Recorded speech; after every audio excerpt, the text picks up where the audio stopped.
Donald Trump ordenou o envio de submarinos nucleares para a costa da Rússia. E por que ele garantiu que os Estados Unidos estão prontos para uma guerra nuclear? Sim, isso está acontecendo agora.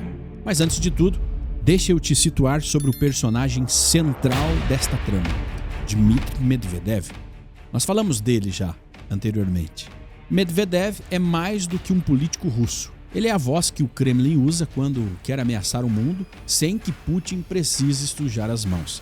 Entre 2008 e 2012 ele foi presidente, entre aspas, da Rússia. Tudo isso porque naquela época havia uma lei que impedia Putin de exercer 2 mandatos presidenciais consecutivos. A solução? Uma gambiarra institucional. Putin se tornou primeiro-ministro, enquanto Medvedev segurava a cadeira presidencial até o czar do século XXI poder retornar ao trono. Assim que voltou, Putin tratou de derrubar essa limitação. Hoje ele pode governar até 2036, quando terá 84 anos, o limite para cargos públicos na Rússia. Atualmente, Medvedev é o vice-presidente do Conselho de Segurança da Rússia, mas na prática, ele é o porta-voz informal do regime, o cão de guarda do Kremlin, o homem que diz em alto e bom som o que Putin realmente pensa, mas não pode dizer. Desde a invasão da Ucrânia em 2022, Medvedev transformou seu Telegram e o antigo Twitter, agora X, em palco de ameaças nucleares. A cada post, uma nova faísca numa fogueira que já saiu do controle. Em maio de 2024, por exemplo, ele disse: as ameaças nucleares da Rússia não são blefe. E em julho de 2023, ameaçou usar armas nucleares caso a Ucrânia tivesse sucesso em seus contra-ataques. E em setembro do mesmo ano, afirmou que poderia transformar Kiev em cinzas radioativas se o Ocidente continuasse apoiando a Ucrânia. No total, já são mais de 50 ameaças nucleares feitas por altos oficiais russos desde o início da guerra.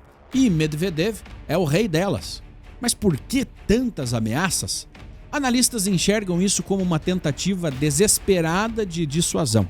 A Rússia tenta usar o medo nuclear para frear o apoio ocidental à Ucrânia, porque militarmente ela não tem conseguido impor um fim rápido ao conflito, que se arrasta por mais de 3 anos.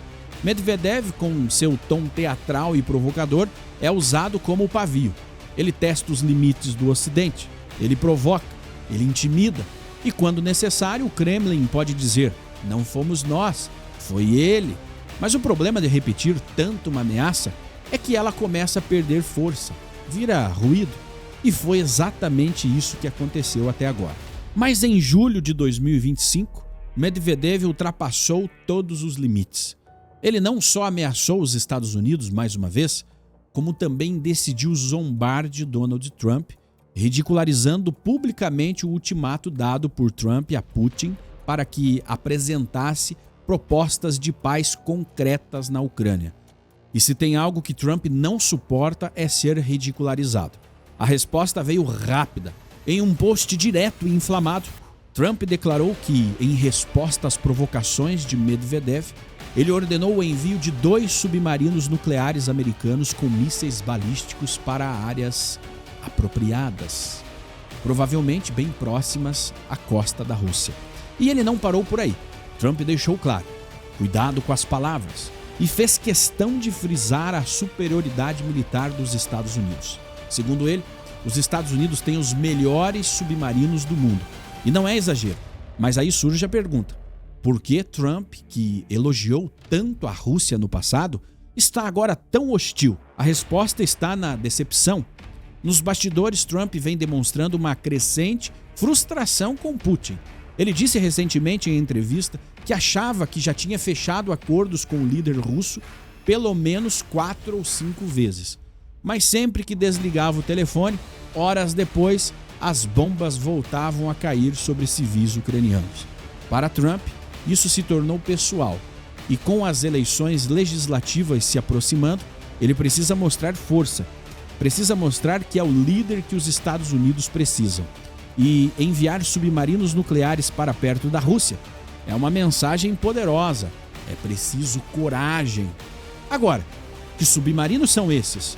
Os Estados Unidos operam a classe Ohio, os monstros silenciosos dos mares. Estes submarinos são a espinha dorsal da dissuasão nuclear americana desde os anos 80.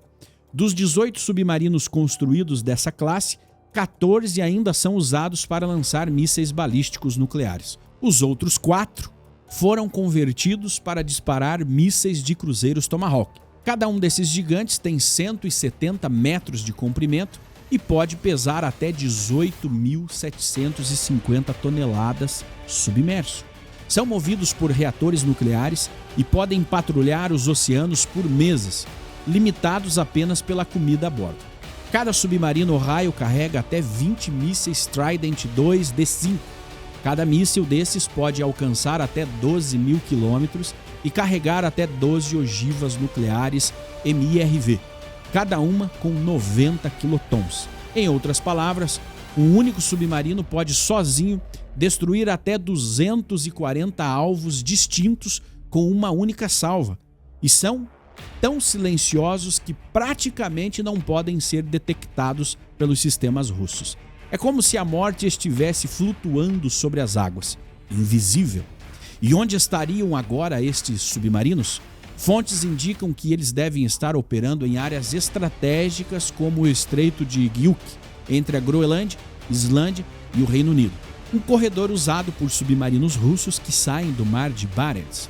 Outras possibilidades incluem o Ártico, perto da base naval russa da Península de Kola, ou ainda o Pacífico Norte, próximo à Península de Kamchatka. O recado de Trump é claro: a paciência acabou. Ele está cansado de ser ignorado e de fazer acordos com Putin que no outro dia já não valem mais nada. Mas essa escalada militar não está isolada. Enquanto submarinos nucleares patrulham as águas geladas do norte, um novo tipo de míssil está sendo preparado. Não é lançado por tubos, mas por canetas em Washington. Os Estados Unidos estão prestes a anunciar um novo pacote de sanções, talvez o mais agressivo desde o início da guerra na Ucrânia. Só que desta vez não será contra a Rússia diretamente. O alvo são os países que mantêm relações comerciais com Moscou. Sim, você ouviu certo. A proposta que já circula no Congresso americano e tem apoio da ala mais dura do Partido Republicano prevê sanções secundárias contra nações que continuarem comprando petróleo, gás, fertilizantes, aço, urânio ou trigo da Rússia. E entre os países que seriam afetados por essas medidas estão o Brasil, China e a Índia. Essas nações, consideradas peças-chave no tabuleiro geopolítico global, sustentaram direta ou indiretamente a economia de guerra russa ao manter suas importações mesmo após sanções ocidentais. No caso específico do Brasil, a situação é ainda mais delicada. O agronegócio brasileiro depende fortemente de fertilizantes russos. O Brasil manteve suas compras mesmo sob pressão da Casa Branca e agora pode entrar no radar das punições econômicas dos Estados Unidos. E o que isso significa na prática? Significa que bancos brasileiros podem ser banidos de transações com o sistema financeiro americano. Significa que empresas brasileiras poderão ser proibidas de fazer negócios com os Estados Unidos se mantiverem contratos com empresas russas. Significa tarifas, boicotes, bloqueios logísticos. Um cerco econômico silencioso, mas mortal. Para a Índia e a China, os riscos também são altos, embora esses países tenham mais musculatura para resistir. Mas o Brasil pode se tornar o elo mais fraco dessa corrente de tensões globais. Se as sanções forem aprovadas, estaremos diante de um novo tipo de Guerra Fria, não mais entre blocos ideológicos, mas entre cadeias comerciais. E o que começou como uma guerra no leste europeu, agora ameaça atingir diretamente o seu emprego, o preço da comida no mercado, o valor do dólar e a estabilidade econômica de países inteiros. E a pergunta que fica é: quantos mais vão ser arrastados para esse abismo? A resposta ainda está sendo escrita. A ameaça de Medvedev foi o gatilho, mas a escalada foi construída ao longo dos meses. E agora estamos diante de um momento extremamente perigoso. Uma faísca errada pode acender o pavio de algo muito maior.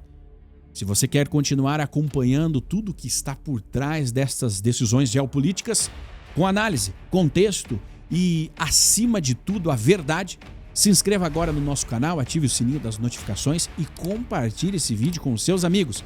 Você também pode se tornar um membro direto do nosso canal com uma assinatura que custa menos de um cafezinho por mês e ter acesso ao nosso grupo VIP no WhatsApp e no Telegram. Eu sou o Shimon Oliveira e te espero no próximo vídeo.